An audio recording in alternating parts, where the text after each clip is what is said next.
साथियों नमस्कार। मैं दिलीप बिदावत कुर्जा मरुभूमि के प्रति प्रेम YouTube चैनल पर आपका एक बार फिर गणमान्य स्वागत है। आज की इस कड़ी में हम आपको एक अनूठी पहल से परिचित कराते हैं।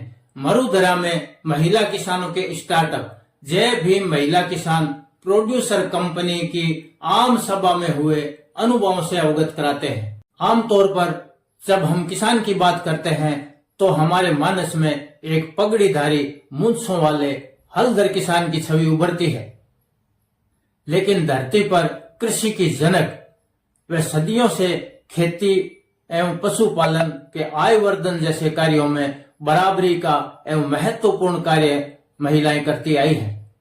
आज की बदलती हुई आर्थिक परिस्थितियों के कारण तकनीकी एवं मार्केटिंग के काम को छोड़कर सारे खेती के काम महिलाएं कर रही है। यह अलग बात है कि इन्हें ना तो सामाजिक तौर पर किसान माना गया और ना ही भूमि में खातिरदारी अधिकार मिला। महिला किसानों को किसान के रूप में पहचान मिले तथा कृषि तकनीकी एवं मार्केटिंग में भी वह अपनी उपस्थिति दर्ज कराए, इसी सोच के साथ उन्नति विकास शिक्षण संगठन ने बालोतरा जिले के पाटोदी एवं सिंदरी ब्लॉक में जय भीम महिला किसान प्रोड्यूसर कंपनी बनाने एवं संचालन की क्षमताओं का विकास में महिला किसानों की कंपनी बनाकर उन्हें सहयोग कर रही है। कंपनी की नेतृत्वशाली महिलाओं ने बिना अपने संगठन रो 6 है पार गांव-गांव से जुड़ गई है बिना अपरंपार इस जोशीले गीत के साथ शुभारंभ किया।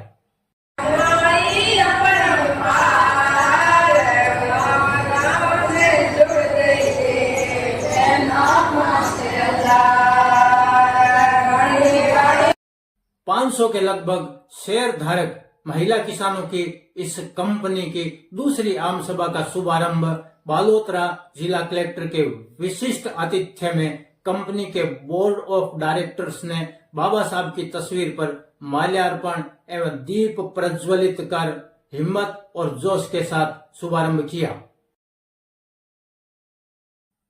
शुभारंभ उद्बोधन में उन्नति सीईओ स्वप्निल शाह ने आधो खर्चो उपज दोगुनी मिले दोगुना दाम जे एक को कर ले मरुधरारी महिला किसान के थीमेटिक मंत्र का दोहरान करते हुए बताया कि बारंबार अकाल के साथ साथ मरुस्थलीय जमीन की उर्वरा क्षमता अन्य क्षेत्रों से काफी कम है।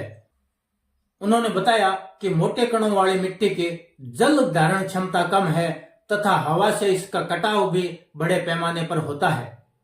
परंपरागत खेती में जमीन को बदल बदल कर बोने का प्रचलन था, जिससे जमीन की उर्वरा क्षमता का एक चक्र चलता रहता था। परिवारों के बंटवारे एवं जमीन के छोटे टुकड़े होने से साल दर साल उसी जमीन पर खेती करने से उसकी उर्वरा क्षमता काफी कम हो गई है तथा उत्पादन भी काफी कम होता है। साथ में स्थानीय वनस्पतियां भी कम हुई है जो जमीन की उर्वरा क्षमता को बनाने के चक्र को चलाए रखती थी। तो उससे हम सेवा दे सकते हैं। जिस सेवा के लिए हम पैसे पहले बहुत ज्यादा खर्च करते थे वो हम कम पैसे में हमको मिल जाएगा, तो इसलिए हमारा खर्च कम हो रहा है। साथ साथ में अभी तो बहुत कम उद्यमी है। 8 जैसे गांव में उद्यमी हैं जो किराने की वस्तुओं की दुकान लगा रहे हैं और बाजार के भाव में या उससे कम में जो शेयर धारक है उनको सामान मिल रहा है। तो आशा ये है कि इसी साल के अंदर 50 के 50 गाँव में ऐसे उद्यमी तैयार हो जाए। तो इससे एक तो हमारी कम खर्च हो रही है, उपज बढ़ रहा है, लेकिन जहां अभी हम बहुत ज्यादा पहुंच नहीं बना पाए हैं वो है बाजार तक पहुंच, है ना। दोगुना दाम कैसे मिलेगा? दोगुना दाम 2-3 चीजों से मिलेगा जिसका हम प्रयास कर रहे हैं। अपनी बात को जारी रखते हुए उन्होंने कहा कि कुछ पारंपरिक तरीकों को नए ढंग से अपनाकर कृषि उपज को बढ़ाने के लिए कंपोस्ट खाद बनाकर खेत में डालना, जैविक तरीके से बीज उपचारित करना, कतार में उचित दूरी बनाते हुए बिजाई करना, समय पर निनाण एवं जीवामृत का उपयोग कर इन 5 प्रैक्टिस को पिछले कुछ समय से महिला किसानों ने अपनाया है तथा उसके अच्छे परिणाम भी सामने आए हैं। उन्होंने बताया कि कंपनी से जुड़े सदस्य इन 5 प्रकार की प्रैक्टिसेस का स्केल अप करें तथा जैविक तरीके से जमीन की उर्वरा क्षमता बढ़ाए और उपज बढ़ाए, यह जरूरी है। उन्होंने बताया कि लघु एवं सीमांत किसान अपनी उपज का पूरा दाम नहीं ले पाते। उन्हें अपनी उपज को स्थानीय व्यापारियों को औने पौने दामों में बेचनी पड़ती है। इसके लिए यह जरूरी है कि कंपनी उपज का एकत्रीकरण करे तथा वैल्यू एडिशन कर उसे बाजार में उतारे। यह प्रयास जारी है।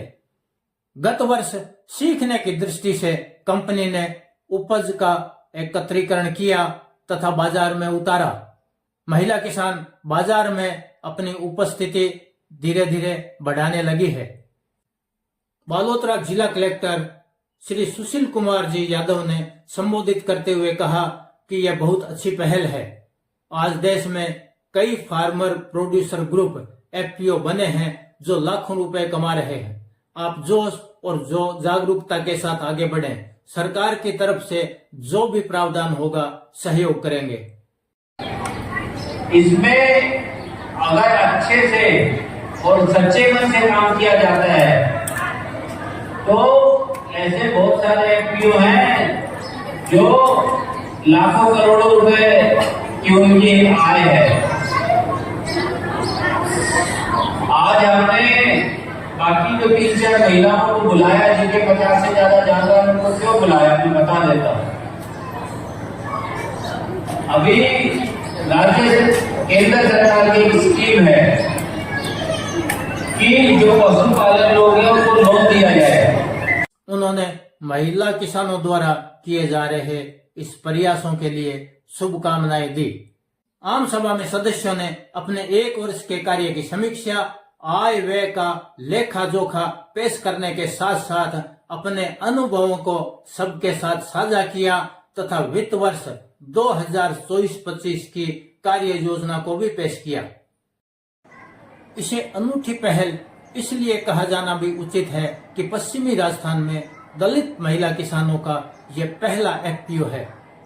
संयुक्त कृषि निदेशक प्रमोद कुमार जी यादव ने FPO के सदस्यों को विभागीय सहयोग का आश्वासन दिया। वहीं कृषि सहायक अधिकारी दूधाराम जी ने सरकार की योजनाओं की जानकारी देते हुए महिला किसानों को ज्यादा से ज्यादा आवेदन करने की सलाह दी। महिलाओं ने अपने द्वारा किए गए प्रयासों को मंच पर आकर बताने एवं आम सभा स्थल पर कंपनी द्वारा संचालित किराने की दुकान, 5 पत्ती घोल, जैविक कीट नियंत्रक व ई-मित्र संचालन जैसी महिलाओं की पहल का प्रदर्शन भी प्रेरणादायी रहा।